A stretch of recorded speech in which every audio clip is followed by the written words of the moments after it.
What else are you going to do when you're 60 by yourself in your isolated hedonism? And what sort of sex object are you going to be then for your hedonistic promiscuity? That's no plan. If you're still an adolescent by the time you're 40, you're a creep. You're the sort of person that you don't even want to be around. You don't want to be the oldest person at the frat party. That is not pretty. There's something rotten about that. And I mean in that contemptible sense. It's something that's overstayed its welcome, man. And you know, people are willing to forgive your immaturity when you're 22 or 23 or 28 maybe, or even 30. But man, if you're still playing that game when you're 40, you are not a happy person. And you're going to be motivated to go out there and make everyone miserable. And so grow the hell up. Responsibility.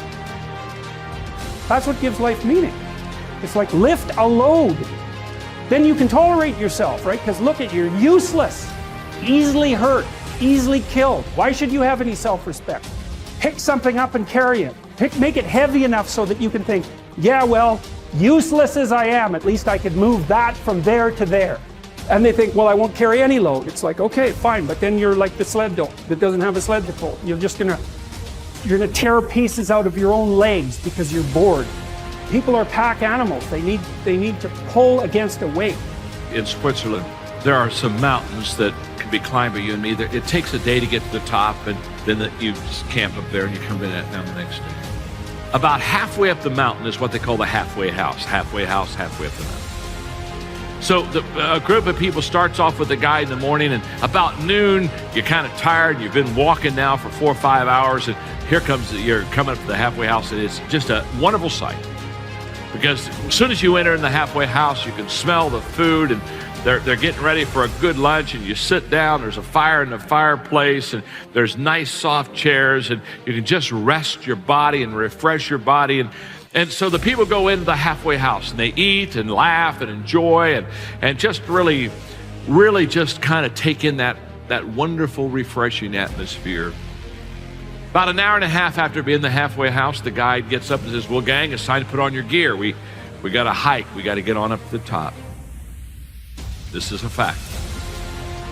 About half the people decide not to go on up to the top.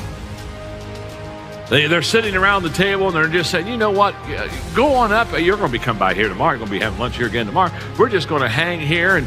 And so the people that want to get to the top, they put their stuff on and they kind of leave. And the rest of the people sit behind. They eat a little bit more food, get around the piano, sing some songs, get around the fireplace, enjoy the fire, warm themselves by the fire.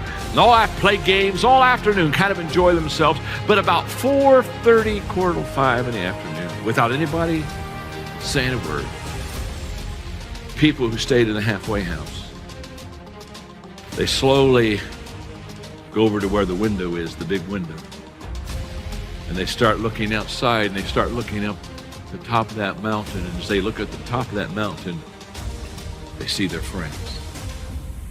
Their friends are now getting the tents out, and they're getting ready to prepare for the night, and it becomes very quiet, very somber, because everybody in the halfway house realizes the mistake they've made. They've sold their mission for a little bit of comfort for a few hours. Next morning, down come their friends, and by noon, they come into the halfway house, and when they come in the halfway, they are laughing, they're high-fiving, they're talking about what they've seen, where they've been, experiences, the fact that it was almost impossible to get up there. In fact, they had to help each other get up there, and how they joined teams and held hands, and they just tell them all these stories and talk about the pictures they've taken, and they got the group picture up there with the flag at the top, and the people who remain behind, they don't say much. They just eat their lunch and then follow the rest of them down to the bottom of the hill where their friends are waiting for them. Those who paid the price and went to the top, who understood now is the time to reach the mission. They hug and tell stories and celebrate. And the others, they just kind of slip off and get in their car and go home, because they realize they're never going to be what they wanted to be. They're never going to see what they wanted to see. They're never going to do what they wanted to do, because they failed to realize when they're at the halfway house, now's the time to rest, and they go on. pain is a good thing physically, because that is your preservation, self-preservation mechanism. But suffering is something that you do in your mind.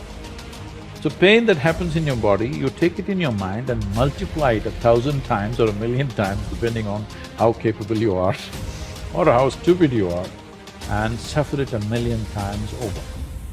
Right now, most human beings are like this. What happened 10 years ago, they can still suffer. What may happen day after tomorrow, they already suffer. They are not suffering life, they think they're suffering life. So for me, a human being impactful means, how conscious have you become? This is very important. Because if you're in compulsive cycles, then your energy gets wasted in so many things. If you observe people, so literally 50% of life is gone, daily basis, just for basic maintenance of this life. 50% of the time is gone in maintenance, remaining 50%, what they have. If you look at every single move that they make with their body, their thought process, their emotions, you will see a whole lot of it is happening in compulsive cycles. Your experience is entirely between you. This is what the word karma means, unfortunately. Is it means something else here? Karma means action. Means when we say your life is your karma, we are saying your life is entirely your making. Sen. What happens in the world? There are many forces involved. What happens within me? It's 100% me. 100%, isn't it? If you don't take charge of this, then you're an accidental life. When you're an accidental life, anxiety is very natural. Naturally, isn't it? Suppose you're driving accidentally, that is, you don't know what's happening, and you're simply somehow going. Anxiety is natural or not? Yes. Any accidental movement creates anxiety. So this is why consciousness means this, that you have taken charge of the instruments of life, which on most fundamental level is our physiological and psychological space. You've taken charge of this. Now your health, your happiness, your joy, your ecstasy, your misery, everything is in your hands. You exercise them as you want. The most important thing is to work upon yourself. What does it mean by saying working upon yourself physically? Just set up small goals for yourself for the next few weeks. Suppose you're 18 for the last 30 years. When the first time when you became 18, if you did bend down, how far would you go? At that time, maybe it went all the way to the floor. Today, maybe it's like this. Just see if you can go 6 inches more. When you were 18 years of age, how quickly you went up a staircase. Today, how you're plodding up the staircase. See if you can improve it by 10, 20%. 20 improvement in the next 2 weeks. Just check your picture when you were 18 or below, how you would stand, how straight you were. And now, if you become like this, straighten yourself up a little bit. Look further back, what kind of smile you had when you were 6, 8, 10 years of age. See if you can get 50 of that back on your face all the time. Not by simply grinning a plastic smile, but bring that magic back into you. If you cannot do anything fantastic, at least you must be a pleasant piece of life on this planet. This is something that you owe to yourself and to everybody who lives around you. This you must do. So, set up your own kind of goals and see. It's not difficult, I'm telling you. Just needs little attention. Right now, people think they're carrying the world on their head. No, no. Just in case you are in Sirashasan right now, and you take a picture and turn it around, it looks like you're carrying the planet on your head, but that's not the truth. Whether you are on your feet or on your head, the planet is carrying you, and it's spinning by itself. Day and night is happening by itself. Seasons are changing by itself. Sun comes and goes by itself. Really, there's nothing to do.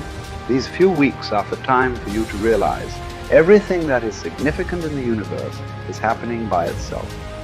It's for you to sit here and enjoy the bounty of life. Just make use of this. Do not act like you are running the whole planet, or you're running the whole universe for that matter. You are not. It is happening by itself. You are a tiny little creature who is here for a little bit of time. Don't make so much fuss about it. To handle a few years of life, do not make such a big fuss. These few weeks you must come out as a more pleasant and wonderful human being. This is the greatest thing you can do to yourself. If you sit here, this person is a pleasant experience for you. If you are a pleasant experience for yourself, everybody else will also experience this person as a pleasant experience. What great things you will do or not do, that is subject to various realities.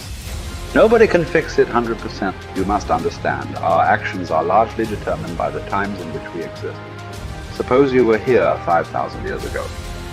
5,000 years ago, if you were here and the virus came to you, you didn't have to do any social distancing because anyway there was nobody around you.